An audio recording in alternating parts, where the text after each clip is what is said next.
നമസ്കാരം. ഹൈറേഞ്ച് വാർത്തയിലേക്ക് സ്വാഗതം. ആദ്യം പ്രധാന വാർത്തകളിലേക്ക്.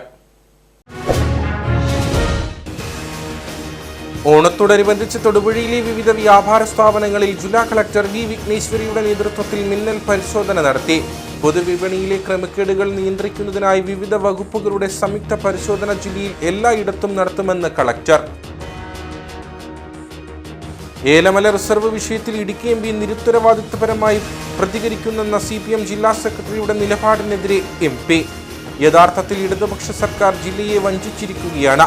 സുപ്രീം കോടതിയിൽ തിരിച്ചടിയേറ്റാൽ നാട് കണ്ട ഏറ്റവും വലിയ കുടിയിറക്കിനാവും അത് സാക്ഷ്യം വഹിക്കുകയെന്നും MP. കൃഷിഭൂമികൾ പിടിച്ചെടുത്ത ഇടുക്കി ജില്ലയിലെ വനവിസ്തൃതി വർദ്ധിപ്പിക്കാനുള്ള നീക്കം സർക്കാർ അടിയന്തരമായി നിർത്തിവെക്കണമെന്ന് DCC general secretary Bijo Mani.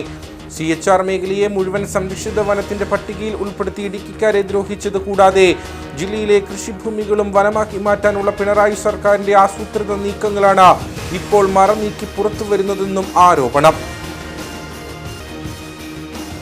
Kanchiyar ഗ്രാമപഞ്ചായത്തിന്റെ വിവിധ മേഖലകളിലുണ്ടായ തെരുവുനായി ആക്രമണത്തിൽ 3 പേർക്ക് പരിക്ക്. നിരവധി വളർത്തുമൃഗങ്ങളെ തെരുവുനായി ആക്രമിച്ചു. പരിക്കേറ്റവരെ 20 ഏക്കർ താലൂക്ക് ആശുപത്രിയിൽ പ്രവേശിപ്പിച്ചു. വിശദമായ വാർത്തകളിലേക്ക്. ഓണത്തോടനുബന്ധിച്ച് പൊതുവിപണിയിലെ ക്രമക്കേടുകൾ നിയന്ത്രിക്കുന്നതിനായി വിവിധ വകുപ്പുകളുടെ സംയുക്ത പരിശോധന ജില്ലയിൽ എല്ലായിടത്തും നടത്തുമെന്ന് ജില്ലാ കളക്ടർ വി വിഘ്നേശ്വരി. തൊടുപുഴയിലെ വിവിധ വ്യാപാര സ്ഥാപനങ്ങളിൽ പരിശോധന നടത്തിയ ശേഷം സംസാരിക്കുകയായിരുന്നു കളക്ടർ.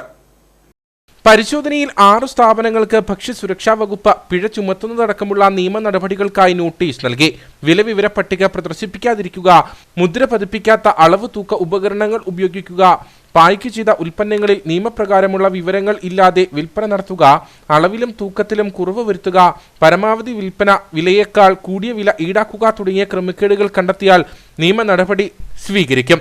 കൂടാതെ ഓണത്തോടനുബന്ധിച്ച് പൊതുവിപണിയിലെ ക്രമക്കേടുകൾ നിയന്ത്രിക്കുന്നതിനായി വിവിധ വകുപ്പുകളുടെ സംയുക്ത പരിശോധന ജില്ലയിൽ എല്ലായിടത്തും നടത്തുമെന്നും ജില്ലാ കളക്ടർ വി വിഘ്നേശ്വരി പറഞ്ഞു.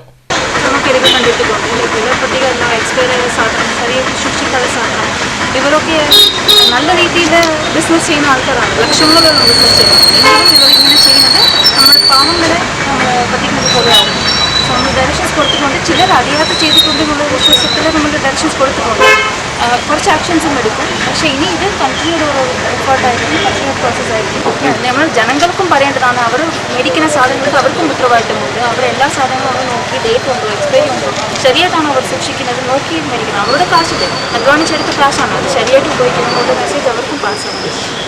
വിതരണം നടത്തുന്ന ഇന്ധനത്തിന്റെ അളവ് സംബന്ധിച്ച് സംശയം തോന്നുന്ന പക്ഷം പമ്പുകളിൽ സൂക്ഷിച്ചിരിക്കുന്ന ലീഗൽ മെട്രോളജി വകുപ്പ് മുദ്ര ചെയ്ത 5 ലിറ്റർ അളവ് പാത്രം ഉപയോഗിച്ച് അളവ് ബോധ്യപ്പെടുത്തുവാൻ ആവശ്യപ്പെടാമെന്നും ജില്ലാ കളക്ടർ അറിയിച്ചു.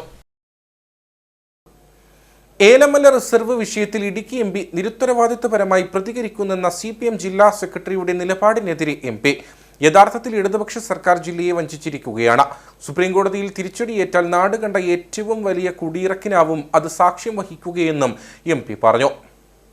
യഥാർത്ഥത്തിൽ ഏലമല റിസർവ് വിഷയത്തിൽ ഇടതുപക്ഷ സർക്കാർ ജില്ലയെ വഞ്ചിച്ചിരിക്കുകയാണ്. സുപ്രീം കോടതിയിൽ തിരിച്ചടിയേറ്റാൽ നാട് കണ്ട ഏറ്റവും വലിയ കുടിയിറക്കിനാവും അത് സാക്ഷ്യം വഹിക്കുക. പിണറായി സർക്കാർ അധികാരത്തിലെത്തിയ ശേഷമാണ് വനംവകുപ്പ് CHRന്റെ അവകാശം ഉന്നയിച്ച് രംഗത്ത് എത്തിയതെന്നും MP ആരോപിച്ചു. CHR വിഷയത്തിൽ ഇടുക്കി MP ജനങ്ങളെ തെറ്റിദ്ധരിപ്പിക്കുന്നു എന്നുള്ളതാണ് ഇടതുപക്ഷത്തിൻ്റെ ആക്ഷേപം. യഥാർത്ഥത്തിൽ ഇടതുപക്ഷ ഗവൺമെൻറ്, ഇടതുപക്ഷ നേതാക്കന്മാർ ജില്ലയെ വഞ്ചിച്ചിരിക്കുകയാണ്. ഈ നാടിനെ അവർ വഞ്ചിച്ചിരിക്കുകയാണ്. എന്താണ് വനംവകുപ്പിൻ്റെ നിലപാട്, എന്താണ് റവന്യൂ വകുപ്പിൻ്റെ നിലപാട്, എന്തെങ്കിലും നിശ്ചയമുണ്ടോ? ഈ കാര്യത്തിൽ ഒരു ഏകീകരണം കൊണ്ടുവരാൻ ഇവർക്ക് പറ്റിയിട്ടുണ്ടോ? 2 ലക്ഷത്തിലധികം വരുന്ന ഏക്കർ ഭൂമിയാണ് CHR, അത് മുഴുവൻ റിസർവ് വനമാണ് എന്ന് എല്ലാ രേഖകളിലും വനംവകുപ്പ് ആവർത്തിച്ച് പ്രഖ്യാപിച്ചുകൊണ്ടിരിക്കുകയാണ് ഇതേ ഗവൺമെൻറ് കീഴിൽ. എന്നാൽ ഇടതുപക്ഷ നേതാക്കന്മാർ ആദ്യം ആ നിലപാട് തിരുത്തിക്കട്ടെ. പരമോന്നത സുപ്രീം കോടതിയിൽ നിൽക്കുന്ന കേസ് പരാജയപ്പെട്ടാൽ ഇടുക്കി ജില്ല കണ്ട, കേരളം കണ്ട ഏറ്റവും വലിയ കുടിയൊഴിപ്പിക്കലായിരിക്കും ഇവിടെ നടക്കാൻ പോകുന്നത് എന്ന് പറഞ്ഞതാണോ തെറ്റ്? ഇവിടെ 2016 പിണറായി വിജയൻ അധികാരത്തിൽ വരുന്നതിന് മുമ്പ് ഒരിക്കൽ പോലും വനംവകുപ്പ് CHRന്റെ ഉടമസ്ഥാവകാശം അത് റിസർവ് വനമാണ് എന്ന് കൂട്ടിച്ചേർത്തുകൊണ്ട് പ്രഖ്യാപിച്ച ഒരു ചരിത്രം ഉണ്ടായിട്ടില്ല. അപ്പോൾ അതിൻ്റെ പേരിൽ ഇവിടെ ജനങ്ങൾ ആശങ്കയിലായിട്ടുണ്ട്. സുപ്രീം കോടതിയിൽ കേസ് തോറ്റുകഴിഞ്ഞാൽ ഈ നാട്ടിൽ നിന്നും കുടിയൊഴിപ്പിക്കപ്പെടും. അപ്പോൾ അങ്ങനെ ഈ നാട് കാണുന്ന ഏറ്റവും വലിയ ഒരു മഹാദുരന്തമായി മാറാൻ പോകുന്ന ഒരു സ്ഥിതി ഉണ്ടാകുമോ എന്നുള്ള ഒരു ആശങ്കയാണ് ജനങ്ങൾ ഇവിടെ പറഞ്ഞിട്ടുള്ളത്. MP എന്നുള്ള നിലയിൽ ഞാനത് കുറച്ചുകൂടി ശബ്ദത്തിൽ പറഞ്ഞിട്ടുണ്ട്. ഗവൺമെൻറ് ഇക്കാര്യത്തിൽ ശക്തമായ നിലപാട് സ്വീകരിക്കണമെന്നും ഏകീകരിച്ച ഒരു നിലപാട് സുപ്രീം കോടതിയിൽ പറയണമെന്നും, ഇത് സുപ്രീം കോടതി തന്നെ പറഞ്ഞിട്ടുള്ള കാര്യമാണ്, ഏകീകരിച്ച നിലപാട് പറയണമെന്നുള്ളത്. ആ നിലപാട് സുപ്രീം കോടതി പറയാത്തിടത്താണ് ഇവിടെ പ്രശ്നങ്ങളുള്ളത്, അല്ല സുപ്രീം കോടതിയിൽ പറയാത്തിടത്താണ് ഈ പ്രശ്നങ്ങളുള്ളത്. അതുകൊണ്ട് ജനങ്ങളെ തെറ്റിദ്ധരിപ്പിക്കുന്നത് ഞാനല്ല, ജനങ്ങളെ വഞ്ചിച്ച ഒരു ഗവൺമെൻറ്റാണ് ഇതെല്ലാം ചെയ്തിട്ടുള്ളത് എന്നുള്ളത് അവർ സ്വയം തിരിച്ചറിയണം എന്നുള്ളതാണ് എനിക്ക് പറയാനുള്ളത്. റവന്യൂ, വനം വകുപ്പുകൾ ഏകീകൃത നിലപാട് ഇതുവരെയും അറിയിച്ചിട്ടില്ല. എന്തുകൊണ്ടാണ് വകുപ്പുകൾ ഏകീകൃത നിലപാട് സ്വീകരിക്കാത്തതെന്ന് സർക്കാരും ഇടത് നേതാക്കളും വ്യക്തമാക്കണമെന്നും MP ആവശ്യപ്പെട്ടു. കൃഷിഭൂമികൾ പിടിച്ചെടുത്ത് ഇടുക്കി ജില്ലയിലെ വനവിസ്തൃതി വർദ്ധിപ്പിക്കാനുള്ള നീക്കം സർക്കാർ അടിയന്തരമായി നിർത്തിവെക്കണമെന്ന് DCC general secretary Bijo Mani കട്ടപ്പനയിൽ വാർത്താ സമ്മേളനത്തിൽ ആവശ്യപ്പെട്ടു. CHR മേഖലയെ മുഴുവൻ സംരക്ഷിത വനത്തിന്റെ പട്ടികയിൽ ഉൾപ്പെടുത്തി ഇടുക്കിക്കാരെ ദ്രോഹിച്ചത് കൂടാതെ ജില്ലയിലെ കൃഷിഭൂമികളും വനമാക്കി മാറ്റാനുള്ള പിണറായി സർക്കാരിന്റെ ആസൂത്രിത നീക്കങ്ങളാണ് ഇപ്പോൾ മറനീക്കി പുറത്തുവരുന്നതെന്നും അദ്ദേഹം ആരോപിച്ചു. 2016 വരെ സംസ്ഥാനത്തെ ആകെ വനവിസ്തൃതി വനംവകുപ്പിന്റെ കണക്ക് പ്രകാരം 11,309.4754 ചതുരശ്ര കിലോമീറ്ററാണ്. എന്നാൽ 2024 ആയപ്പോൾ ആകെ വനവിസ്തൃതി 11,531.139 ചതുരശ്ര കിലോമീറ്ററായി വർദ്ധിച്ചു. 221.66 ചതുരശ്ര കിലോമീറ്ററിന്റെ വർധനയാണ് 8 വർഷം കൊണ്ട് സംസ്ഥാനത്തുണ്ടായത്. ഇതിലെ ഞെട്ടിപ്പിക്കുന്ന വസ്തുത വർദ്ധിച്ചതിൽ 146.865 ചതുരശ്ര കിലോമീറ്ററും വനം വകുപ്പിന്റെ മൂന്നാർ ഡിവിഷന് കീഴിലാണെന്നതാണ്. 2016 ശേഷം വനം വകുപ്പിന്റെ കോട്ടയം, മൂന്നാർ ഡിവിഷനുകൾക്ക് കീഴിൽ 37,023 ഏക്കർ ഭൂമി പുതിയതായി സംരക്ഷിത വനമാക്കാനാണ് പദ്ധതി തയ്യാറാക്കിയിരിക്കുന്നതെന്ന് ബിജോ മാണി പറഞ്ഞു. ഇത് ഇന്നും ഇന്നലെ തുടങ്ങിയ ഒരു വിഷയമല്ല.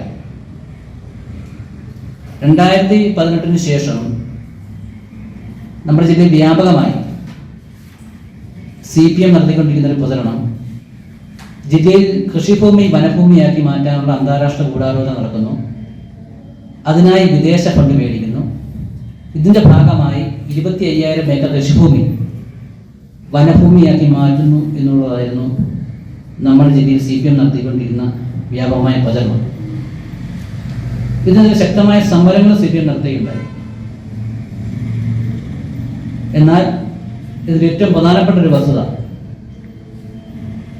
ഈ സമരം നടത്തിയ CPM നേതൃത്വം നൽകുന്ന ഗവൺമെന്റ് അധികാരത്തിൽ വന്നതിന് ശേഷമാണ് നമ്മുടെ ജില്ലയിൽ വനവിസ്തൃതി വർദ്ധിപ്പിക്കാൻ ഉള്ള നടപടികളുമായി മുന്നോട്ട് പോയതെന്ന് രേഖകൾ പരിശോധിച്ച് വ്യക്തമാകും.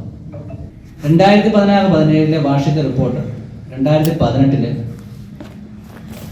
ഗവൺമെന്റ് സെക്രട്ടറി ഒപ്പിട്ട് പുറത്തിറക്കിയ വാർഷിക റിപ്പോർട്ടിൽ ഈ വാർഷിക റിപ്പോർട്ട് പ്രകാരം നമ്മുടെ സംസ്ഥാനത്ത് 11,531 ചതുരശ്ര കിലോമീറ്റർ വനമുണ്ട് എന്നാണ് പറഞ്ഞിട്ടുള്ളത്.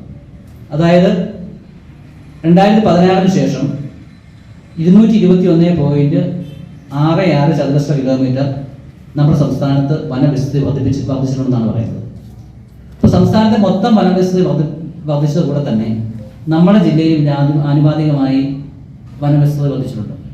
അപ്പോൾ ആനുപാതികമായി എന്നുള്ളതല്ല, ഇതിൽ മഹാഭൂരിപക്ഷവും വനവിസ്തൃതി വർദ്ധിച്ചിരിക്കുന്നത് നമ്മുടെ ജില്ലയിലാണ്. മൂന്നാർ ഡിവിഷനിൽ മാത്രം 36,291 ഏക്കർ ഭൂമി പുതിയതായി സംരക്ഷിത വനമാക്കാനാണ് സർക്കാരിന്റെ നീക്കം. വനംവകുപ്പിന്റെ വാർഷിക റിപ്പോർട്ട് കൂടാതെ വനമന്ത്രി ജൂൺ മാസത്തിൽ നിയമസഭയിൽ നൽകിയ മറുപടിയിലും ഈ കണക്കുകൾ ആവർത്തിക്കുന്നുണ്ട്. ഈ സർക്കാർ ചെങ്കുളത്തും ചിന്നക്കനാടിലും കുമളിയിലും 1,100 ഏക്കർ ഭൂമി സംരക്ഷിത വനമായി വിജ്ഞാപനം ചെയ്തുവെന്ന MM മണിയുടെ ചോദ്യത്തിന് വനമന്ത്രി നിയമസഭയിൽ രേഖാമൂലം മറുപടി നൽകിയിരുന്നു. കൃഷിഭൂമി ഉൾപ്പെടെയാണ് ഇവിടെ വനമാക്കി മാറ്റിയത്. പദ്ധതി പ്രകാരം സംരക്ഷിത വനമാക്കാനുള്ള ബാക്കി 35,000 ഏക്കർ ഭൂമി ജില്ലയിൽ എവിടെയാണെന്ന് സർക്കാർ വ്യക്തമാക്കണം. മന്ത്രിയാകും മുൻപ് മുല്ലപ്പെരിയാർ ഡാമിന് ബലം പോരെന്നും മന്ത്രിയായപ്പോൾ മുല്ലപ്പെരിയാറിന് ബലമുണ്ടെന്നും വിശ്വസിക്കുന്ന റോഷി അഗസ്റ്റിൻ അതേ നിലപാടുള്ളതിനാലാണോ അതോ CPMനെ ഭയന്നിട്ടാണോ ഇത്രയധികം കർഷകദ്രോഹ നടപടികൾ ഉണ്ടാകുമ്പോഴും പ്രതികരിക്കാത്തതെന്ന് വ്യക്തമാക്കണമെന്നും ബിജോ മാണി ആവശ്യപ്പെട്ടു. കോൺഗ്രസ് കട്ടപ്പന മണ്ഡലം പ്രസിഡന്റ് സിജു ചക്കുമൂട്ടിൽ, യൂത്ത് കോൺഗ്രസ് ഉടുമ്പൻചോല നിയോജക മണ്ഡലം president Anand Thomas, senti Arnold Mullassery എന്നിവരും വാർത്താസമ്മേളനത്തിൽ പങ്കെടുത്തു. കാഞ്ചിയാർ ഗ്രാമപഞ്ചായത്തിന്റെ വിവിധ മേഖലകളിലുണ്ടായ തെരുവുനായ ആക്രമണത്തിൽ 3 പേർക്ക് പരിക്കേറ്റു. നിരവധി വളർത്തുമൃഗങ്ങളെയും തെരുവുനായ്ക്കൾ ആക്രമിച്ചു. പരിക്കേറ്റവരെ 20 ഏക്കർ താലൂക്ക് ആശുപത്രിയിൽ പ്രവേശിപ്പിച്ചു. കഴിഞ്ഞ ഒരാഴ്ചക്കാലമായി കാഞ്ചാർ ഗ്രാമപഞ്ചായത്തിന്റെ വിവിധ മേഖലകളിൽ തെരുവുനായ്ക്കളുടെ ആക്രമണം രൂക്ഷമാണ്. മറ്റപ്പള്ളി ഭാഗം, കോളനിപ്പടി, ചന്ദ്രൻ സിറ്റി, സ്വരാജ്, എസ്.എൻ. സ്കൂൾ ജംഗ്ഷൻ, പിരിയോൻകവല എന്നിവിടങ്ങളിലെല്ലാം തെരുവുനായ്ക്കൾ അലഞ്ഞുതിരിഞ്ഞു നടക്കുന്നത് പ്രദേശവാസികളെ ഭീതിയിലാക്കുന്നുണ്ട്. പരീക്ഷ എഴുതാൻ പോയ +2 വിദ്യാർത്ഥി മരുതങ്കൽ സൗമ്യ ബാബുവിനാണ് തെരുവുനായയുടെ ആക്രമണത്തിൽ ആദ്യം പരിക്കേറ്റത്. പച്ചനാംകുഴിയിൽ സുമ KM, കാഞ്ചാർ ഗ്രാമപഞ്ചായത്ത് അംഗം റോയി എവറസ്റ്റ് എന്നിവർക്കും തെരുവുനായയുടെ ആക്രമണത്തിൽ പരിക്കേറ്റു. ഇവരെ 3 പേരെയും കട്ടപ്പന 20 ഏക്കർ താലൂക്ക് ആശുപത്രിയിൽ പ്രവേശിപ്പിച്ചു. കഴിഞ്ഞ ദിവസം കോളനിപ്പടി സ്വദേശിയായ കടുപ്പാറയിൽ അഖിലിനും തെരുവുനായയുടെ ആക്രമണത്തിൽ പരിക്കേറ്റിരുന്നു. നിരവധി വളർത്തുമൃഗങ്ങൾക്കും തെരുവുനായയുടെ ആക്രമണത്തിൽ പരിക്കേറ്റതായി പ്രദേശവാസികൾ പറയുന്നു. ഈ ഭാഗങ്ങളിൽ ഓരോ വീട്ടിൽ ഒരു പട്ടിയല്ലാതെ 3, 4, 5, 6 പട്ടിയൊക്കെ വളർത്തുന്ന സ്ഥലമാണ് ഇവിടെ. പ്രത്യേകിച്ച് ഈ 3-ാം വാർഡിൽ അത് ഇതിലെ ആരോഗ്യ പ്രവർത്തകരുണ്ട്, പഞ്ചായത്തിൻ്റെ ആൾക്കാരുണ്ട്. ഇവർ യാതൊരുവിധ രീതിയിൽ ഈ പട്ടിയെ വളർത്തുന്നതിന് വേണ്ടി ഒരു മാർഗ്ഗനിർദ്ദേശങ്ങളും ഈ വീട്ടുകാർക്ക് കൊടുത്തിട്ടില്ല. പട്ടി അനധികൃതമായി എല്ലാവരും വീട്ടിൽ ഒരാൾക്ക് ഒരു പട്ടി എന്ന രീതിയിലാണ് ഇവിടെ മിക്ക വീട്ടുകളിലും പട്ടിയൊക്കെ ഉള്ളത്. അതിനെ എത്രയും വേഗം പഞ്ചായത്ത് അധികൃതർ ഉൾപ്പെടുത്തിക്കൊണ്ട് പട്ടിയെ വളർത്തുന്നതിന് ഒരു മാനദണ്ഡം പാലിച്ചുകൊണ്ട് ഒന്നെങ്കിൽ ലൈസൻസ് എടുക്കുകയോ അല്ലെങ്കിൽ ഇഞ്ചക്ഷൻ എടുപ്പിക്കുകയോ എന്തെങ്കിലും ചെയ്യിപ്പിക്കണമെന്നാണ് ഈ അവസരത്തിൽ പറയാനുള്ളത്. തൊപ്പിപ്പാള എസ്.എൻ. സ്കൂളിന്റെ ഗ്രൗണ്ടിലാണ് നായ്ക്കൾ കൂട്ടത്തോടെ തമ്പടിക്കുന്നത്.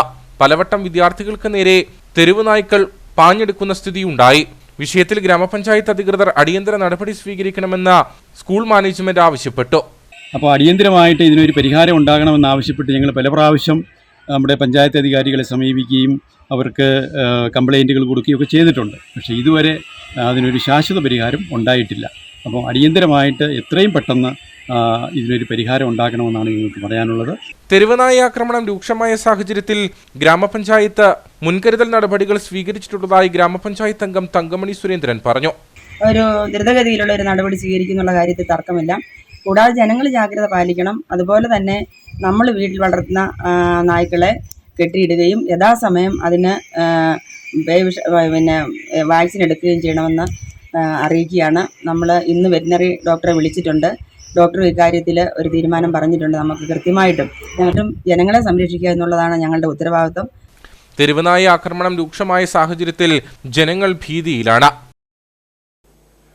തെരുവുനായ ശല്യം രൂക്ഷമായതോടെ മുന്നറിയിപ്പുമായി കാഞ്ചാർ ഗ്രാമപഞ്ചായത്ത്. വീടുകളിൽ നിന്നും അലക്ഷ്യമായി നായ്ക്കളെ ഇറക്കി വിടുന്നത് പരിശോധിക്കാൻ പഞ്ചായത്തും ആരോഗ്യവകുപ്പും സ്ക്വാഡ് രൂപീകരിച്ചു.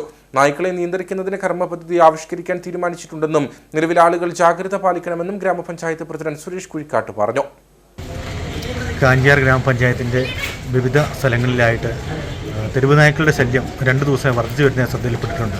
ഗ്രാമപഞ്ചായത്തും വെറ്ററിനറി വിഭാഗവും കൂടെ നമ്മുടെ പഞ്ചായത്തിലെ 2 ഘട്ടങ്ങളിലായി മുഴുവൻ വളർത്തുനായ്ക്കൾക്കും വാക്സിനേഷൻ നൽകിയിട്ടുള്ളതാണ്. പക്ഷേ അലഞ്ഞു തിരിയുന്ന നായ്ക്കളുടെ ശല്യം ദിനംപ്രതി വർദ്ധിച്ചുകൊണ്ടിരിക്കും. ഒരുപാട് വീടുകളിൽ 4-5 നായ്ക്കളാണ് ഭക്ഷണമൊന്നുമില്ലാതെ തെരുവിലേക്ക് ഇറക്കി വിടുന്നത്. ഇനി ഇത്തരം കാര്യങ്ങൾ ഗ്രാമപഞ്ചായത്തിൻ്റെ സ്ക്വാഡ് ഇപ്പോൾ പ്രവർത്തനം ആരംഭിച്ചിട്ടുണ്ട്. ആരോഗ്യ വിഭാഗവും സ്ക്വാഡ് ഇന്നു മുതൽ പ്രവർത്തനം ആരംഭിച്ചിട്ടുണ്ട്. അലഞ്ഞു തിരിയുന്ന നായ്ക്കൾ ആരുടെയെങ്കിലും വീടിൻ്റെ പരിസരത്തോ എങ്കിലും കണ്ടുവാണെങ്കിൽ അവർക്കെതിരെ കർശനമായ നടപടി സ്വീകരിക്കുന്നതിനാണ് ഗ്രാമപഞ്ചായത്ത് തീരുമാനിച്ചിരിക്കുന്നത്. കൂടുതൽ കുട്ടികളും മുതിർന്നവരും ഒക്കെ പുറത്തു പോകുമ്പോൾ കൂടുതൽ ശ്രദ്ധിക്കണമെന്ന് ഈ സമയത്ത് ഓർമ്മപ്പെടുത്തുകയാണ്. തെരുവുനായ്ക്കളുടെ നിർമ്മാർജ്ജനവുമായി ബന്ധപ്പെട്ടുകൊണ്ട് കർമ്മപദ്ധതി ആവിഷ്കരിക്കുന്നതിന് വേണ്ടിയാണ് ഗ്രാമപഞ്ചായത്ത് തീരുമാനിച്ചിരിക്കുന്നത്. മറയൂർ കാന്തല്ലൂരിൽ കാട്ടാന ആക്രമണം തുടരുന്നു. കാന്തല്ലൂർ പെരുമലയിൽ നിർത്തിയിട്ടിരുന്ന ഇരുചക്ര വാഹനം കാട്ടാന തകർത്തു. പള്ളത്ത് സെബാസ്റ്റ്യന്റെ വാഹനമാണ് തകർന്നത്. കാട്ടാന ശല്യം രൂക്ഷമായതോടെ പ്രദേശത്ത് പ്രതിഷേധവും കനക്കുകയാണ്. കഴിഞ്ഞ ദിവസം വനംവകുപ്പ് ഉദ്യോഗസ്ഥരും നാട്ടുകാരും തമ്മിൽ വാക്കുതർക്കമുണ്ടാവുകയും CPM പ്രവർത്തകർ വനംവകുപ്പ് ഉദ്യോഗസ്ഥരെ തടയുന്ന നിലയിലേക്ക് കാര്യങ്ങൾ പോകുകയും ചെയ്തിരുന്നു. പതിവായി ജനവാസ മേഖലകളിൽ ഇറങ്ങുന്ന കാട്ടാനകൾ ആളുകളുടെ സ്വൈര്യജീവിതം താളം തെറ്റിച്ചു കഴിഞ്ഞു. രാപ്പകൽ വ്യത്യാസമില്ലാതെ ജനവാസ മേഖലയിൽ കാട്ടാനകളുടെ സാന്നിധ്യം ഉണ്ടാകുന്നതോടെ വലിയ ഭയപ്പാടോടെയാണ് കർഷകർ കഴിഞ്ഞുകൂടുന്നത്. കഴിഞ്ഞ കുറേ നാളുകളായി കാന്തല്ലൂർ മേഖലയിൽ ഇതാണ് അവസ്ഥ. കാട്ടാന ആക്രമണം പ്രതിരോധിക്കാൻ വനംവകുപ്പ് ഫലപ്രദമായ ഇടപെടൽ നടത്തുന്നില്ലെന്നാണ് പരാതി. കാട്ടാന ഇറങ്ങിയ വിവരം വനംവകുപ്പ് ഉദ്യോഗസ്ഥരെ വിളിച്ചറിയിച്ചാൽ പലപ്പോഴും നിസ്സംഗതയാണ് മറുപടിയെന്നും ഫലപ്രദമായ ഇടപെടൽ ഉണ്ടാകാറില്ലെന്നും ആക്ഷേപമുണ്ട്. അയ്യപ്പൻകോവിൽ മേരികുളത്ത് സ്കൂൾ സമയത്ത് ദീർഘദൂര ബസ്സുകൾ നിശ്ചിത സ്ഥലത്ത് നിർത്തി വിദ്യാർത്ഥികളെ കയറ്റുന്നില്ലെന്ന് പരാതി. മേരികുളം ടൗണിന്റെ പല ഭാഗങ്ങളിലായി ബസ്സുകൾ നിർത്തുന്നതിനാൽ വിദ്യാർത്ഥികൾ വാഹനത്തിൽ കയറുന്നതിന് വേണ്ടി തിടുക്കം കൂട്ടി ഓടുന്നത് അപകടങ്ങൾക്ക് കാരണമാകും. അയ്യപ്പൻകോവിൽ മേരികുളത്ത് 5ഓളം സ്കൂളുകൾ പ്രവർത്തിക്കുന്നുണ്ട്. രാവിലെയും വൈകുന്നേരവും സ്കൂൾ സമയങ്ങളിൽ നിരവധി വിദ്യാർത്ഥികളാണ് വിവിധ മേഖലകളിലേക്ക് പോകുന്നതിനായി ബസ് കാത്തുനിൽക്കുന്നത്. എന്നാൽ കട്ടപ്പനയിൽ നിന്ന് കോട്ടയം ഭാഗത്തേക്ക് പോകുന്ന ദീർഘദൂര സ്വകാര്യ ബസ്സുകളും KSRTC ബസ്സുകളും മേരികുളം ടൗണിന്റെ വിവിധ ഭാഗങ്ങളിലായി നിർത്തുന്നത് വിദ്യാർത്ഥികളെ പ്രതിസന്ധിയിലാക്കുകയാണ്. വിദ്യാർത്ഥികൾ പലയിടങ്ങളിലായി ബസ് കാത്തുനിൽക്കുകയും യഥാസ്ഥലത്ത് നിർത്താതെ മറ്റു സ്ഥലങ്ങളിൽ കൊണ്ടുപോയി നിർത്തുന്നതിനാൽ വിദ്യാർത്ഥികൾ തിടുക്കത്തിൽ വാഹനങ്ങളുടെ പുറകെ ഓടുന്നത് അപകടങ്ങൾക്ക് കാരണമാകുമെന്നും നാട്ടുകാർ പറയുന്നു. അത് ഈ യഥാസ്ഥാനത്ത് നിർത്താത്തതുകൊണ്ട് അത് ഈ ടൗണിൽ ഒരു 1/2 കിലോമീറ്ററിൻ്റെ നീളമുണ്ട്. ആ 1/2 കിലോമീറ്റർ നീളത്തിനുള്ളിൽ എവിടെയാണ് ഈ വാഹനം നിർത്തുന്നതെന്ന് നമുക്ക് ബോധ്യമില്ലാത്തൊരവസ്ഥയുള്ളത്. അതുകൊണ്ട് തന്നെ കുട്ടികൾ എവിടെയാണ് നിൽക്കേണ്ടത് എന്നറിയില്ല. അവർ ബസ് നിർത്തുന്ന സമയത്ത് ഓടിയ ബസ്സിൽ കയറാനുള്ള ശ്രമത്തിനിടയിൽ വലിയ അപകടങ്ങളൊക്കെ ഉണ്ടാകുന്ന സ്ഥിതിയുണ്ട്. കാരണം അവർ കുട്ടികൾ എങ്ങനെയും ബസ്സിൽ കയറാനുള്ള ശ്രമമാണ്. അപ്പോൾ അങ്ങനെ വരുന്ന സമയത്ത് അവർക്ക് ആ തരത്തിലുള്ള അപകടം ഉണ്ടാകുന്ന വണ്ടികൾ അങ്ങോട്ടും ഇങ്ങോട്ടും ധാരാളം ഓടുന്ന ഒരു വഴിയാണ്. അപ്പോൾ അതുകൊണ്ട് ഗതാഗത വകുപ്പിൻ്റെ ഉദ്യോഗസ്ഥന്മാരും അതുപോലെ പോലീസ് ഡിപ്പാർട്ട്മെൻറ്റും അതുപോലെ പഞ്ചായത്തും ഇടപെട്ടിട്ട് യഥാർത്ഥ ബസ് സ്റ്റോപ്പ് തയ്യാറാക്കണമെങ്കിൽ ബസ് സ്റ്റോപ്പിൻ്റെ റോഡിൻ്റെ പണി നടക്കുന്നത് കൊണ്ടാണെങ്കിൽ അവർക്കിവിടെ ബസ് സ്റ്റോപ്പ് വരത്തെങ്കിലും ഇവിടെ അവിടെ വാഹനം നിർത്തണമെന്ന് ആവശ്യപ്പെടാൻ നാട്ടുകാരായി ഞങ്ങൾക്കും അവകാശമുണ്ട്, രക്ഷിതാക്കൾക്കും അവകാശമുണ്ട്. അങ്ങനെ യാതൊരു ക്രമീകരണം ചെയ്യാത്തതുകൊണ്ടാണ് ബസ്സുകാർക്കും എവിടെ വേണമെങ്കിലും തോന്നിവാസം കൊണ്ട് നിർത്തുന്ന സാഹചര്യമുള്ളത്. ഇതിലൂടെ ഈ ഭാഗ അപകടങ്ങൾ മുൻപും പലതവണ ഉണ്ടായിട്ടുള്ളതാണ്. ഇത് അധികാരികളുടെ ശ്രദ്ധയിൽപ്പെടുത്തിയിട്ടുള്ളതാണ്. അതുകൊണ്ട് ഈ അധികാരികൾ വേണ്ട നടപടികൾ സ്വീകരിക്കാത്തത് കൊണ്ട് ശക്തമായ പ്രക്ഷോഭത്തിന് ഞങ്ങളല്ലെങ്കിൽ വാഹനങ്ങൾ തടയുന്ന അടക്കമുള്ള പ്രവൃത്തികളിലേക്ക് നാട്ടുകാരും രക്ഷിതാക്കളും ഇറങ്ങിത്തിരിക്കേണ്ട സാഹചര്യമാണ് ഉള്ളത്. വിഷയത്തിൽ മോട്ടോർ വാഹന വകുപ്പും പോലീസും പഞ്ചായത്തും ഉൾപ്പെടെയുള്ള അധികൃതർ ഇടപെട്ട നടപടി സ്വീകരിക്കണമെന്നാണ് പൊതുജനങ്ങൾ മുമ്പോട്ട് വയ്ക്കുന്ന ആവശ്യം. കോൺഗ്രസ് കട്ടപ്പന മണ്ഡലം കമ്മിറ്റിയുടെ ക്യാമ്പ് എക്സിക്യൂട്ടീവ് സെപ്റ്റംബർ 10 2 മണിക്ക് CSI ഗാർഡനിൽ നടക്കും. KPCCയുടെ ആഹ്വാനപ്രകാരം മിഷൻ 2025 എന്ന പേരിലാണ് ക്യാമ്പ് നടക്കുന്നത്. 2025 തദ്ദേശ സ്വയംഭരണ തെരഞ്ഞെടുപ്പിന് മുന്നോടിയായിട്ടുള്ള പ്രവർത്തനങ്ങൾക്കായി സജ്ജമാക്കുക എന്ന ലക്ഷ്യമാണ് ക്യാമ്പിനുള്ളത്. മുൻ MLA AK മണി ക്യാമ്പ് ഉദ്ഘാടനം ചെയ്യുമെന്ന് കോൺഗ്രസ് മണ്ഡലം പ്രസിഡന്റ് സിജു ചക്കുമൂട്ടിൽ പറഞ്ഞു. KPCCയുടെ ആഹ്വാനപ്രകാരം കേരളത്തിലെ എല്ലാ ബ്ലോക്കിലും മണ്ഡലത്തിലും മിഷൻ 2025 എന്ന നിലയിൽ ക്യാമ്പ് എക്സിക്യൂട്ടീവുകൾ സംഘടിപ്പിക്കുകയാണ്. ഇതിൻ്റെ ഭാഗമായി കട്ടപ്പന മണ്ഡലം കമ്മിറ്റിയുടെ മണ്ഡലം ക്യാമ്പ് എക്സിക്യൂട്ടീവ് നാളെ 2 മണിക്ക് കട്ടപ്പന CSI ഗാർഡനിൽ വെച്ച് നടത്തപ്പെടുന്നു. ഇതിനാവശ്യമായിട്ടുള്ള എല്ലാ ഒരുക്കങ്ങളും നിലവിൽ പൂർത്തീകരിച്ചിരിക്കുകയാണ്. പ്രധാനമായും ഈ ക്യാമ്പിൽ പങ്കെടുക്കുന്നത് മണ്ഡലം കോൺഗ്രസ് കമ്മിറ്റിയുടെ ഭാരവാഹികൾ, ബ്ലോക്ക് കോൺഗ്രസ് കമ്മിറ്റിയുടെ ഭാരവാഹികൾ, DCC, KPCC അത്തരത്തിലുള്ള ഭാരവാഹികൾ പങ്കെടുക്കും.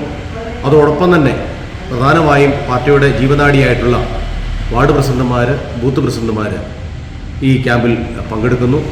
അതോടൊപ്പം തന്നെ തദ്ദേശ സ്വയംഭരണ സ്ഥാപനത്തിലേക്കുള്ള ജനപ്രതിനിധികൾ, മുനിസിപ്പൽ കൗൺസിലർമാർ, ഒപ്പം ബോർഡ് പ്രസിഡന്റുമാർ, മെമ്പർമാർ ഉൾപ്പെടുന്ന 150 ആളുകളാണ് ക്യാമ്പ് പ്രതിനിധികളായിട്ട് ഈ ക്യാമ്പിൽ പങ്കെടുക്കുന്നത്. അതിനാവശ്യമായിട്ടുള്ള എല്ലാ പ്രവർത്തനങ്ങളും നിലവിൽ മണ്ഡലം കമ്മിറ്റി പൂർത്തീകരിച്ചിരിക്കുകയാണ്. കട്ടപ്പന സ്കൂൾ കവല ബൈപ്പാസ് റോഡിൽ സെന്റ് ജോൺസ് ആശുപത്രിക്ക് സമീപം വാഹനാപകടം. സ്കൂൾ കവല ഭാഗത്തേക്ക് പോവുകയായിരുന്ന വാഹനം പാതയോരത്ത് നിർത്തിയിട്ടിരുന്ന 2 വാഹനങ്ങളിലേക്ക് ഇടിച്ചു കയറുകയായിരുന്നു. സെന്റ് ജോൺസ് ആശുപത്രിക്ക് സമീപം നിർത്തിയിട്ടിരുന്ന വാഹനങ്ങളിലേക്ക് കാർ ഇടിച്ചു കയറിയാണ് അപകടമുണ്ടായത്.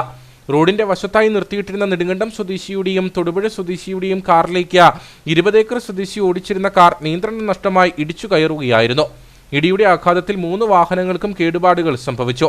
റോഡിലെ വളവിൽ നിയന്ത്രണം നഷ്ടമായി അപകടമുണ്ടായതെന്നാണ് പ്രാഥമിക നിഗമനം. കട്ടപ്പന പോലീസ് സ്ഥലത്തെത്തി മേൽ നടപടികൾ സ്വീകരിച്ചു. കട്ടപ്പന സർവീസ് സഹകരണ ബാങ്കിന്റെ നേതൃത്വത്തിൽ ഓണം വിപണി ആരംഭിച്ചു. ബാങ്ക് പ്രസിഡന്റ് ജോയി വെട്ടിക്കുഴി ഉദ്ഘാടനം ചെയ്തു.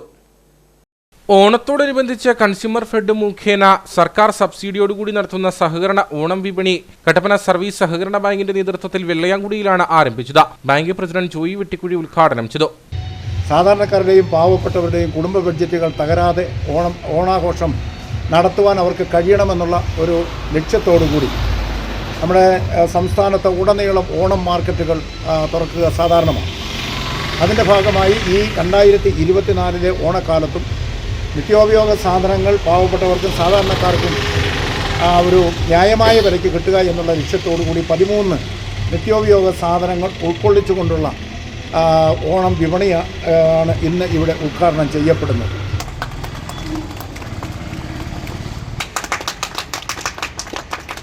ഉദ്ഘാടന യോഗത്തിൽ വൈസ് പ്രസിഡന്റ് ജോയി കുടക്കച്ചിറ, നഗരസഭാ vice chairman advocate K J Vinny, പൊതുമരാമത്ത് standing committee chairman Siby Parappayi, bank ഭരണസമിതി അംഗങ്ങളായ Joy Anithottam, T J Jacob, Sinu Valumel, Sajeendran Poovankal, Arunkumar, Shanthamma Somarajan, bank secretary Robins George തുടങ്ങിയവർ പങ്കെടുത്തു.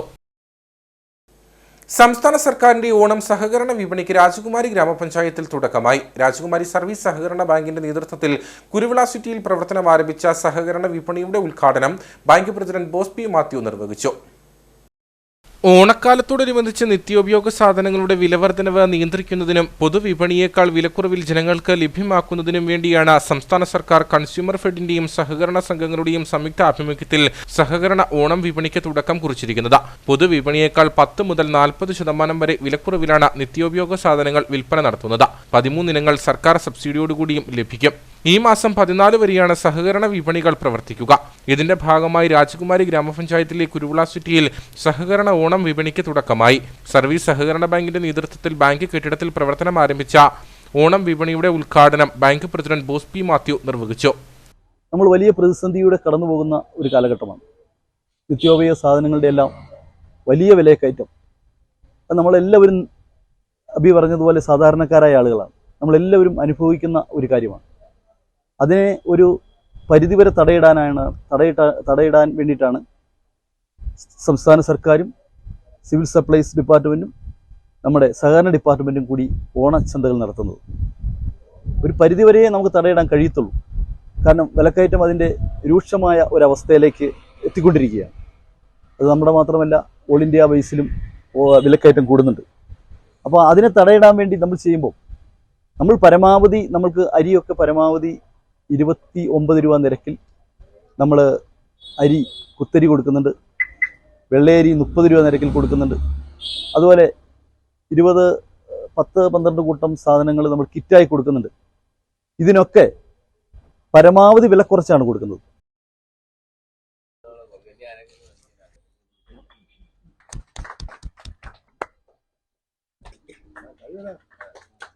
ബാങ്ക് വൈസ് പ്രസിഡന്റ് ജോർജ് അരിപ്ലാക്കലിന്റെ നേതൃത്വത്തിൽ നടന്ന വിപണന യോഗത്തിൽ ഡയറക്ടർ ബോർഡ് അംഗങ്ങളായ ലില്ലി തോമസ്, വർക്കി മീൻപള്ളിയിൽ, അബി കുരാപ്പള്ളിയിൽ, ഷിൻഡോ പാറയിൽ, ബാങ്ക് സെക്രട്ടറി അമ്പിളി ജോർജ്, ജീവനക്കാർ, സഹകാരികൾ തുടങ്ങിയവർ പങ്കെടുത്തു.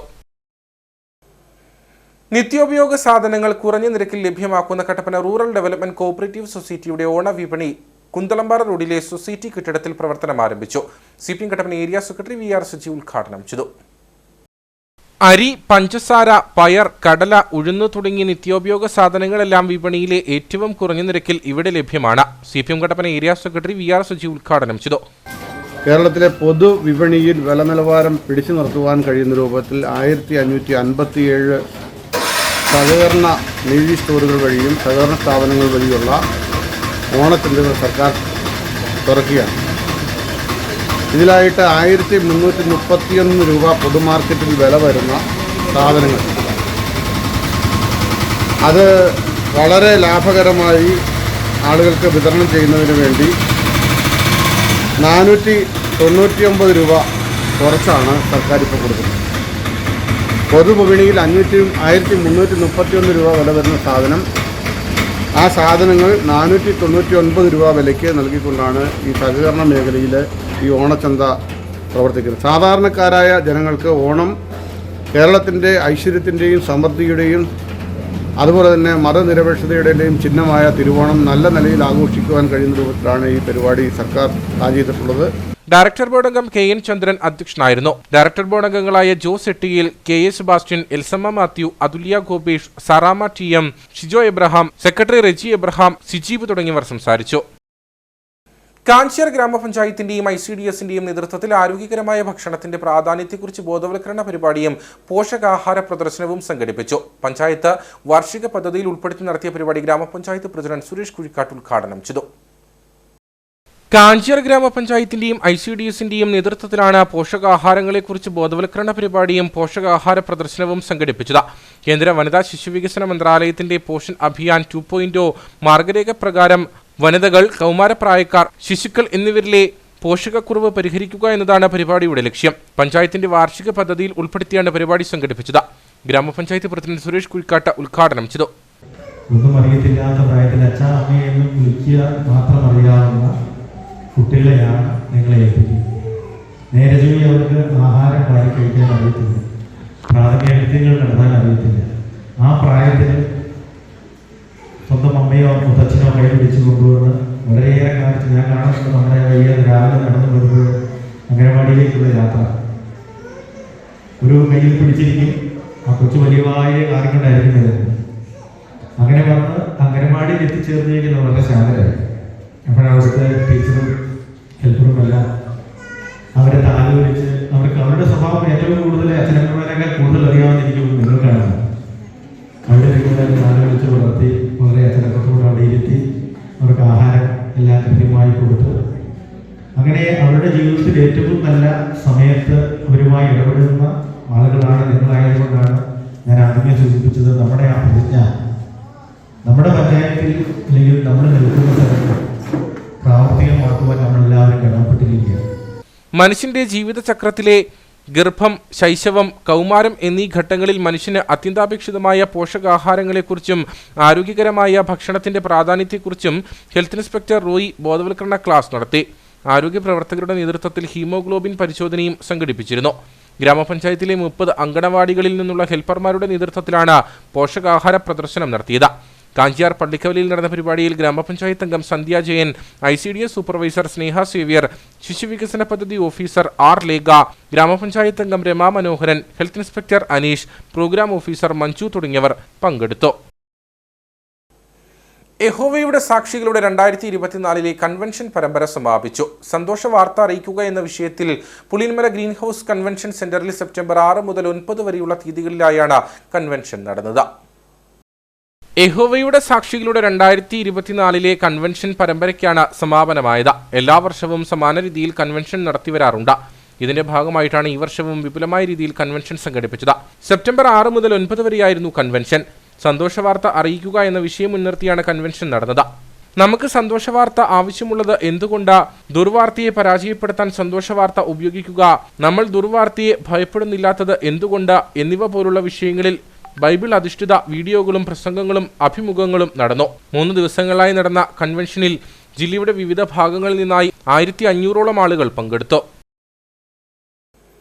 ഹൈറേഞ്ച് NSS യൂണിയൻ പ്രവർത്തക യോഗം നെടുങ്കണ്ടത്ത് നടന്നു. വിവിധ കരയോഗങ്ങളിലെ സ്വയം സഹായ സംഘങ്ങൾക്കുള്ള വായ്പാ വിതരണവും നടന്നു. ശാക്തേയം 2024 എന്ന പേരിലാണ് വിവിധ കരയോഗം പ്രസിഡന്റുമാർ, സെക്രട്ടറിമാർ, ഭരണസമിതി അംഗങ്ങൾ, യൂണിയൻ പ്രതിനിധികൾ തുടങ്ങിയവരെ പങ്കെടുപ്പിച്ചുകൊണ്ട് പ്രവർത്തക യോഗം സംഘടിപ്പിച്ചത്. സംഘടനാ പ്രവർത്തനം കൂടുതൽ ശക്തിപ്പെടുത്തുന്നതിനായാണ് യോഗം സംഘടിപ്പിച്ചത്. പരിപാടി NSS കരയോഗം രജിസ്ട്രാർ VV ശശിധരൻ നായർ ഉദ്ഘാടനം ചെയ്തു.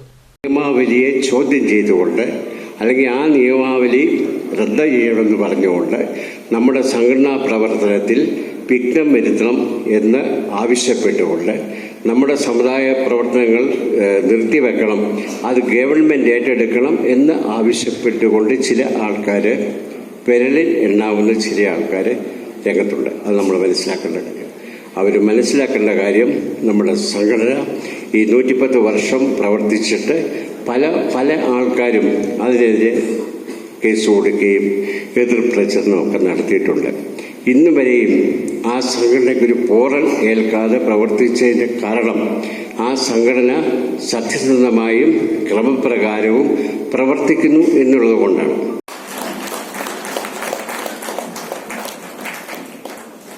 High range NSS union chairman S Anilkumar യോഗത്തിൽ അധ്യക്ഷത വഹിച്ചു. NSS കുടുംബങ്ങളിൽ നടക്കുന്ന വിവാഹം, മരണാനന്തര ചടങ്ങുകൾ തുടങ്ങിയവയ്ക്ക് ഏകീകരണം കൊണ്ടുവരിക എന്ന ലക്ഷ്യത്തോടെ താലൂക്ക് യൂണിയൻ ആചാര പദ്ധതി എന്ന പുസ്തകത്തിന്റെ പ്രകാശനവും യോഗത്തിൽ നടന്നു.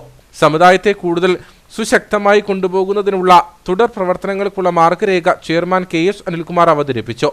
വിവിധ സ്വയം സഹായ സംഘങ്ങൾക്കായി 1,70,00,000 രൂപ വായ്പയും വിതരണം ചെയ്തു. Union secretary PT Ajayan Nair, ഭരണസമിതി അംഗങ്ങളായ KN Sukumaran Nair, Anurag Nair, KS ഭാസിപ്പിള്ള, MR Anilkumar, Krishnamma Aravindan തുടങ്ങിയവർ സംസാരിച്ചു. ശാന്തൻപാറ ഗ്രാമപഞ്ചായത്തിന്റെയും നാഷണൽ ആയുഷ് മിഷന്റെയും ശാന്തൻപാറ ഹോമിയോ ആശുപത്രിയുടെയും ഗവൺമെന്റ് ആയുർവേദ ആശുപത്രിയുടെയും സംയുക്താഭിമുഖ്യത്തിൽ മെഡിക്കൽ ക്യാമ്പ് സംഘടിപ്പിച്ചു. 60 വയസ്സിന് മുകളിലുള്ള വയോജനങ്ങൾക്കായിട്ടാണ് ക്യാമ്പ് സംഘടിപ്പിച്ചത്. ശാന്തൻപാറ പഞ്ചായത്ത് കമ്മ്യൂണിറ്റി ഹാളിൽ നടന്ന medical camp Devikulam block panchayat president Jisha Dileep ഉദ്ഘാടനം ചെയ്തു. ജീവിതശൈലി രോഗനിർണയം, സൗജന്യ മെഡിക്കൽ ലാബ്, വയോധികർക്കായുള്ള യോഗ പരിശീലനം, സൗജന്യ മരുന്ന് വിതരണം എന്നിവയാണ് ക്യാമ്പിലൂടെ പ്രധാനമായും നടപ്പിലാക്കിയത്.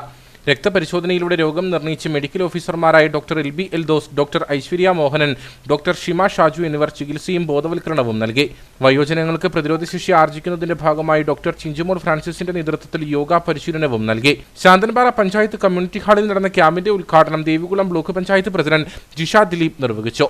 പ്രായത്തിൻ്റെതായ വ്യത്യാസങ്ങൾ കൊണ്ട് പല പല ബുദ്ധിമുട്ടുകളിൽ നേരിടുന്ന ഒരു സാഹചര്യമുണ്ട്. ഒരു 60 വയസ്സൊക്കെ കഴിയുമ്പം ജീവനക്കാർ അല്ലെങ്കിൽ ജോലി ചെയ്യുന്നവരാണെങ്കിൽ ഒരു റിട്ടയർമെന്റ് അല്ലെങ്കിൽ ഒരു എന്തെങ്കിലും കാലുവേദന കൈവേദനയൊക്കെ ആയിട്ട് വലിയ ജോലികൾക്കൊന്നും പോകാതെ വീട്ടിലേക്ക് ഒതുങ്ങുന്ന ഒരു സമയത്ത് എല്ലായിടത്തും ഇറങ്ങി നടന്നുകൊണ്ടിരുന്നവരെ പെട്ടെന്നൊരു മുറിക്കകത്തേക്ക് അല്ലെങ്കിൽ വേദനകളൊക്കെ ആയിട്ട് ഇരുന്ന് കഴിയുമ്പോൾ എന്നും അസുഖങ്ങളാണ്. ഒരു മരുന്ന് കഴിച്ചില്ലെങ്കിൽ ഞങ്ങൾക്ക് ക്ഷീണം മാറില്ല എന്ന് ചിന്തിച്ചുകൊണ്ടിരിക്കുന്നവരാണ് സത്യം പറഞ്ഞാൽ എന്റെ മുമ്പിലിരിക്കുന്ന കൂടുതൽ ആളുകൾ. നമുക്ക് മരുന്നുകൾ കഴിക്കുന്നത് കൊണ്ട് ഒരുപാട് ദൂഷ്യങ്ങളും ഉണ്ടാകും. പക്ഷേ നമ്മുടെ ഇവിടെ നിന്ന് തരുന്ന അല്ലെങ്കിൽ ആയുർവേദം അല്ലെങ്കിൽ ഹോമിയോ പോലെയുള്ള സൈഡ് എഫക്റ്റുകളൊന്നും ഇല്ലാത്ത ഒരു വിഭാഗമാണത്. കാരണം ഒരു വേദനയ്ക്ക് അവർ കാലുവേദനയാണെങ്കിൽ കാലിൽ തേക്കാൻ ഒരു തൈലം അല്ലെങ്കിൽ ഒരു ഓയിൽമെന്റ് ഒരു കുഴമ്പൊക്കെ തരുന്ന അല്ലേ, ഉള്ളിലേക്ക് കഴിക്കാനല്ല. അത് മിക്കവാറും തടവി ഒരു ചൂട് പിടിച്ച് കഴിഞ്ഞാൽ മാറുന്ന രീതി അതായിരിക്കും ഒരു പ്രായം കഴിഞ്ഞ് കഴിയുമ്പോൾ നമുക്കും അല്ലെങ്കിൽ ഇവിടെ എത്തിച്ചു നിൽക്കുന്ന എല്ലാവർക്കും കൂടുതൽ ആശ്വാസം തോന്നുന്നത്. ഗ്രാമപഞ്ചായത്ത് അംഗം എം ഹരിചന്ദ്രന്റെ നേതൃത്വത്തിൽ നടന്ന ഉദ്ഘാടന യോഗത്തിൽ ഗ്രാമപഞ്ചായത്ത് അംഗങ്ങളായ മനു റജി, എം കവിത, CDS ചെയർപേഴ്സൺ ശ്യാമള ബാലൻ തുടങ്ങിയവർ പങ്കെടുത്തു. നിരവധി ആളുകൾ ക്യാമ്പിന്റെ സേവനം പ്രയോജനപ്പെടുത്തി. ഇരട്ടിയാർ വലിയ തോവള ക്രിസ്തുരാജ ഹൈസ്കൂളിലെ പൂർവ്വ വിദ്യാർത്ഥികൾ വിശ്രമ ജീവിതം നയിക്കുന്ന അധ്യാപികയായ സിസ്റ്റർ ലോറൻസിനെ ആദരിച്ചു. 1970 മുതൽ 74 വരെയുള്ള SSLC ബാച്ചിലെ പൂർവ്വ വിദ്യാർത്ഥി പ്രതിനിധികളാണ് ആദരവ് നൽകിയത്. വലിയ തോവള ക്രിസ്തുരാജ ഹൈസ്കൂളിലെ അധ്യാപികയായിരുന്ന സിസ്റ്റർ ലോറൻസ് നിലവിൽ കോട്ടയം SH കോൺവെന്റിൽ വിശ്രമ ജീവിതം നയിക്കുകയാണ്. സ്കൂളിന്റെ ജൂബിലിയോടനുബന്ധിച്ചാണ് കോൺവെന്റിലെത്തി പൂർവ്വ വിദ്യാർത്ഥികൾ അധ്യാപികയെ പൊന്നാടി അണിയിച്ച് ആദരിച്ചത്. പൂർവ്വ വിദ്യാർത്ഥിയായ OT ജോൺ സിസ്റ്റർ ലോറൻസിനെ പൊന്നാടി അണിയിച്ച് ആദരിച്ചു. നമുക്കറിയാം, മാതാവും പിതാവും കഴിഞ്ഞ് കഴിഞ്ഞാൽ പിന്നെ അടുത്ത സ്ഥാനം ഗുരുവിനാണ്. ആ ഒരു ഗുരുവായിട്ട് ഞങ്ങൾക്ക് ഇപ്പോൾ ജീവിച്ചിരിക്കുന്ന ഞങ്ങളുടെ അമ്മയായിട്ട് ഞങ്ങൾ ലോറൻസ് അമ്മയെ കാണുകയും കഴിഞ്ഞ 50 വർഷമായി ഞങ്ങൾ SLCയുടെ ഒരു ബാച്ച് പരീക്ഷ എഴുതുകയും ആ ബാച്ചിൽ ഞാനും ഞങ്ങളുടെ സഹപ്രവർത്തകരായ ആൾക്കാരെല്ലാം ഉൾപ്പെടുകയാണ്. 1/2 നൂറ്റാണ്ട് കാലത്തിന് ശേഷമാണ് ടീച്ചറിനെ കാണുന്നത്. 50 വർഷം ശേഷമാണ് ജൂബിലി ആഘോഷിക്കുന്ന ഈ അവസരത്തിൽ സിസ്റ്ററിനെ വന്ന് കാണാനും അനുഗ്രഹം നേടാനായിട്ട് ഞങ്ങൾക്ക് സാധിച്ചതിൽ ദൈവത്തോടും വളരെയധികം നന്ദി പറയുകയാണ്.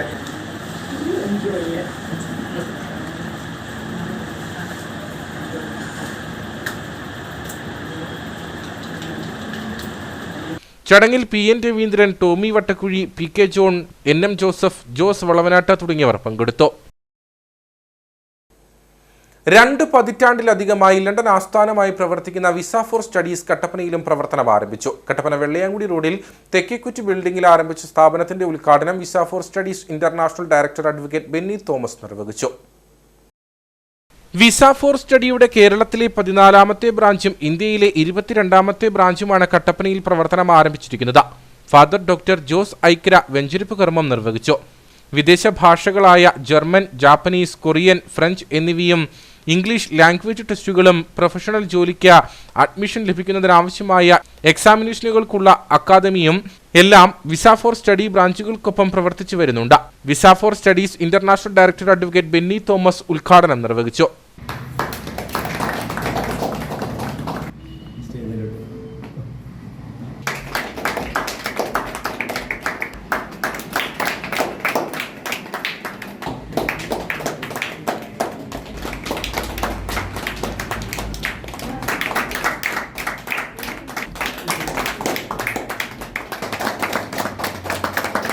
ഡിഗ്രിക്ക് പോകണമെങ്കിൽ UK പോകണമെങ്കിൽ ഒരു 3 വർഷത്തെ പ്രോഗ്രാമിന് മിനിമം 10 ലക്ഷം രൂപ ഒരു വർഷത്തെ ഫീസ് വരുമെങ്കിൽ 30 ലക്ഷമോ 40 ലക്ഷമോ മുടക്കാൻ കുട്ടികളുടെ അടുത്തും പേരൻസിൻ്റെ അടുത്തും ഇല്ലാതിരുന്ന ഒരു കാലഘട്ടത്തിലാണ് German government free education, German language B2 level പഠിച്ചവർക്ക് എവരി മന്ത് ഇങ്ങോട്ട് പൈസ കിട്ടുന്നു, പഠിക്കുന്നതിന് പൈസ നൽകുന്ന സ്കീമുകൾ കൂടി വന്നപ്പോഴേക്കും +2 കഴിഞ്ഞാൽ ആരും കേരളത്തിൽ നിൽക്കാത്ത അവസ്ഥയിലേക്ക് വന്നു.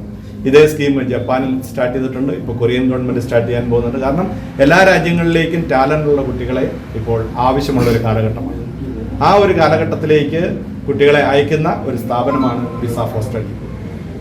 നിരവധി രാജ്യങ്ങളിൽ നമ്മുടെ സ്വന്തം ഓഫീസോ അല്ലെങ്കിൽ അസോസിയേറ്റ് ഓഫീസിനോടുകൂടി വിസ അടിച്ചതിന് ശേഷമാണ് കുട്ടികൾക്ക് സർവീസ് ആരംഭിക്കുന്നതെന്നാണ് ഞങ്ങൾ വിശ്വസിക്കുന്നത്. കാരണം വിസ അടിക്കുന്നത് വരെ ഏത് ഏജൻസിക്കും ഇന്ത്യയിൽ നിന്ന് യൂണിവേഴ്സിറ്റികളിലേക്ക് ഇമെയിൽ അയച്ച് അഡ്മിഷൻ എടുത്ത് അഡ്മിഷനും വിസയും കൊടുക്കാൻ കഴിയും.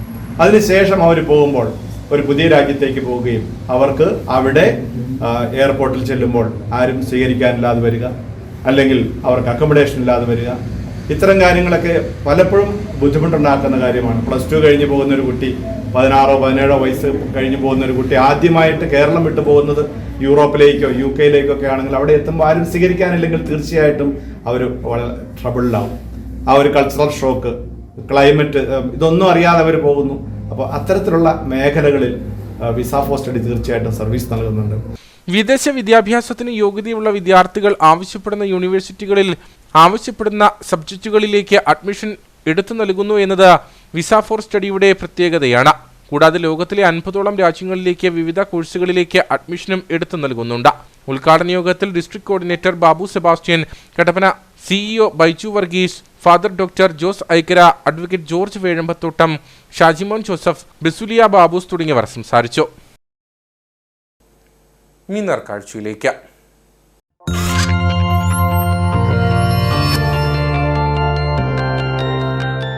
നേർക്കാഴ്ച നിങ്ങൾക്കായി അവതരിപ്പിക്കുന്നത് പ്രിയപ്പെട്ടവരുടെ സന്തോഷം പരിശുദ്ധമായ പൊന്നിലൂടെ KG's ജ്വല്ലറി, കോട്ടയം കട, സിൻസ് 1950. ദീർഘദൂര കുതിരയോട്ട മത്സരത്തിലെ ആഗോള ചാമ്പ്യൻഷിപ്പായ FEI ഇൻഡ്യൂറൻസ് ടൂർണമെന്റിൽ മലയാളിയായ നിത അഞ്ചും ചേലാട്ടിന് ചരിത്ര നേട്ടം. സീനിയർ വിഭാഗത്തിൽ വിജയകരമായി ഓട്ടം പൂർത്തിയാക്കുന്ന ആദ്യത്തെ ഇന്ത്യൻ വ്യക്തിയെന്ന റെക്കോർഡ് ഇനിയെ 22കാരി മലപ്പുറം തിരൂർ സ്വദേശിനിക്ക് സ്വന്തം. ഫ്രാൻസിലെ മോൺപാസിയറിൽ നടന്ന മത്സരത്തിൽ 40 രാജ്യങ്ങളിൽ നിന്നുള്ള ഏറ്റവും മികച്ച 118 കുതിരയോട്ടക്കാർക്കൊപ്പമാണ് നിത മത്സരിച്ചത്. ഈ വിഭാഗത്തിൽ മത്സരിക്കാനുള്ള യോഗ്യത നേടിയപ്പോൾ തന്നെ ഇന്ത്യൻ കുതിരയോട്ട കായിക വിഭാഗത്തിൽ നിത ചരിത്രം എഴുതിയിരുന്നു. ഇന്റർനാഷണൽ എക്യൂസ്ട്രിയൻ ഫെഡറേഷനാണ് മത്സരം സംഘടിപ്പിച്ചത്. കടുത്ത പരീക്ഷണങ്ങൾക്കും മത്സരങ്ങൾക്കും ശേഷമാണ് നിത പങ്കെടുക്കാൻ യോഗ്യത നേടിയത്. UAE, Bahrain, Spain, France, Italy തുടങ്ങിയ രാജ്യങ്ങളിൽ നിന്നുള്ള ഏറ്റവും മികച്ച കുതിരയോട്ടക്കാരായിരുന്നു നിതയുടെ എതിരാളികൾ. ഇന്ത്യക്കാർക്ക് ഈ കായിക ഇനം അത്ര പരിചിതമല്ലെങ്കിലും പല രാജ്യങ്ങളിലും അവരുടെ സാംസ്കാരിക പാരമ്പര്യത്തിന്റെ ഭാഗമാണ് കുതിരയോട്ടം. നിതയുൾപ്പെടെ 45 പേർ മാത്രമാണ് അവസാനം വരെ മത്സരത്തിൽ പിടിച്ചുനിന്നത്. പെട്ര ഡെൽറേയുടെ ചുമലിലേറിയാണ് നിത മത്സരം പൂർത്തിയാക്കിയത്. ഏറെ വെല്ലുവിളികൾ നിറഞ്ഞ 160 കിലോമീറ്റർ ദൈർഘ്യമുള്ള പാത വെറും 10 മണിക്കൂർ 23 മിനിറ്റ് കൊണ്ടാണ് നിത കീഴടക്കിയത്. ആദ്യഘട്ടത്തിൽ 61ാം സ്ഥാനത്തായിരുന്നു നിത. രണ്ടാം ഘട്ടത്തിൽ 56ാം സ്ഥാനത്തേക്കും 3ാം ഘട്ടത്തിൽ 41ാം സ്ഥാനത്തേക്കും മുന്നേറി. 4ാം ഘട്ടം എത്തിയപ്പോൾ നിത 36ാം സ്ഥാനത്തായിരുന്നു. അവിടെ നിന്ന് 27ാം സ്ഥാനത്തെത്തി. അവസാന ലാപ്പിൽ 17ാം സ്ഥാനമെന്ന മികച്ച റെക്കോർഡോടുകൂടിയാണ് നിത ഓടിയെത്തിയത്. മണിക്കൂറിൽ 16.09 കിലോമീറ്റർ ആയിരുന്നു നിതയുടെ ശരാശരി വേഗം. FEI ചാമ്പ്യൻഷിപ്പിൽ ഇന്ത്യയെ പ്രതിനിധീകരിക്കാനായതിൽ ഏറെ അഭിമാനമുണ്ടെന്ന് നിത പ്രതികരിച്ചു. ഞാനിപ്പോ മോൺപാസിയറിലുള്ള വേൾഡ് ചാമ്പ്യൻഷിപ്പ് 160 കിലോമീറ്റർ ദൂരമുള്ള റേസ് ഇന്ത്യക്ക് വേണ്ടി കംപ്ലീറ്റ് ചെയ്തു. നിങ്ങളുടെ എല്ലാവരുടെയും പ്രേയേഴ്സിനും സപ്പോർട്ടിനും വളരെയധികം നന്ദി. ഇതേപോലെ ഇനിയും ഫ്യൂച്ചറിൽ അച്ചീവ്മെന്റ്സും സപ്പോർട്ടും ഇതേപോലെ നമ്മുടെ രാജ്യത്തിന് കൊണ്ടുവരാൻ പറ്റുമെന്ന് വിചാരിക്കുന്നു. Thank you so much. വെല്ലുവിളികൾ ഏറെയുണ്ടായിരുന്നെങ്കിലും മത്സരയോട്ടം ഏറെ ആസ്വദിച്ചു. ഇന്ത്യൻ ജനത നൽകിയ സ്നേഹവും പിന്തുണയുമാണ് അവസാനം വരെ പൊരുതാൻ തുണയായത്. എല്ലാ നേട്ടങ്ങളും രാജ്യത്തിനു വേണ്ടി സമർപ്പിക്കുന്നതായും മത്സരത്തിന് ശേഷം നിത അഞ്ചും ചേലാട്ട് പറഞ്ഞു. കുതിരയോട്ട മത്സര രംഗത്ത് എത്തണമെന്ന് ആഗ്രഹിക്കുന്ന ഓരോ ഇന്ത്യക്കാർക്കും പ്രചോദനമാണ് നിതയുടെ നേട്ടം. ഇതാദ്യമായല്ല നിത നേട്ടങ്ങൾ കൊണ്ട് രാജ്യത്തിന് അഭിമാനമായി മാറുന്നത്. ഒന്നിൽ കൂടുതൽ തവണ 160 കിലോമീറ്റർ കുതിരയോട്ടം പൂർത്തിയാക്കി 3 സ്റ്റാർ റൈഡർ എന്ന പദവി നേടുന്ന ആദ്യത്തെ ഇന്ത്യൻ വനിത കൂടിയാണ് നിത.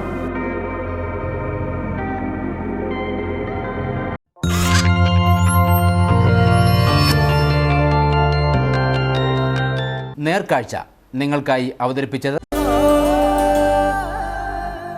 പ്രിയപ്പെട്ടവരുടെ സന്തോഷം പരിശുദ്ധമായ പൊന്നിലൂടെ KG's ജ്വല്ലറി, കോട്ടയം കട, സിൻസ് 1950. ഇനി കമ്പോള വില നിലവാരം.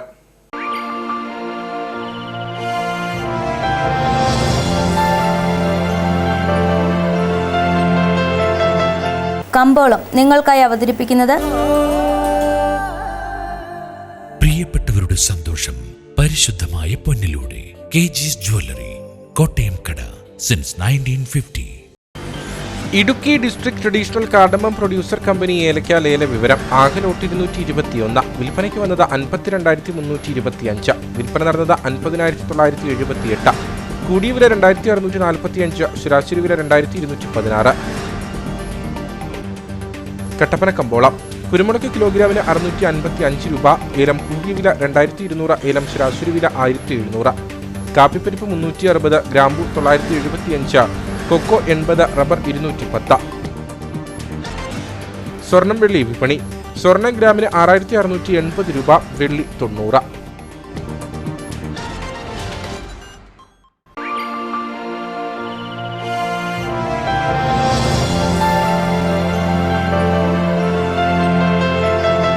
കമ്പോളം നിങ്ങൾക്കായി അവതരിപ്പിച്ചത്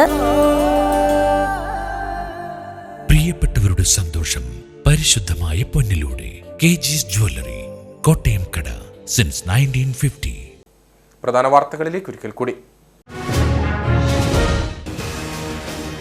ഓണത്തോടനുബന്ധിച്ച് തൊടുപുഴയിലെ വിവിധ വ്യാപാര സ്ഥാപനങ്ങളിൽ ജില്ലാ കളക്ടർ വി വിഘ്നേശ്വരിയുടെ നേതൃത്വത്തിൽ മിന്നൽ പരിശോധന നടത്തി.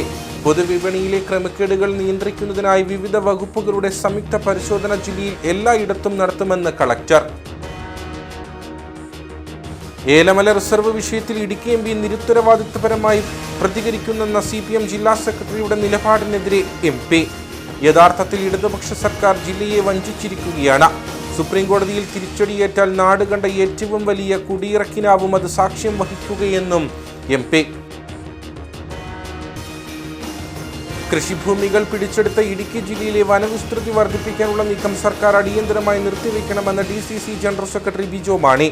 CHR മേഖലയെ മുഴുവൻ സംരക്ഷിത വനത്തിന്റെ പട്ടികയിൽ ഉൾപ്പെടുത്തി ഇടുക്കിക്കാരെ ദ്രോഹിച്ചത് കൂടാതെ ജില്ലയിലെ കൃഷിഭൂമികളും വനമാക്കി മാറ്റാനുള്ള പിണറായി സർക്കാരിന്റെ ആസൂത്രിത നീക്കങ്ങളാണ് ഇപ്പോൾ മറനീക്കി പുറത്തുവരുന്നതെന്നും ആരോപണം. കാഞ്ചിയാർ ഗ്രാമപഞ്ചായത്തിന്റെ വിവിധ മേഖലകളിലുണ്ടായ തെരുവുനായ ആക്രമണത്തിൽ 3 പേർക്ക് പരിക്ക്. നിരവധി വളർത്തുമൃഗങ്ങളെ തെരുവുനായി ആക്രമിച്ചു.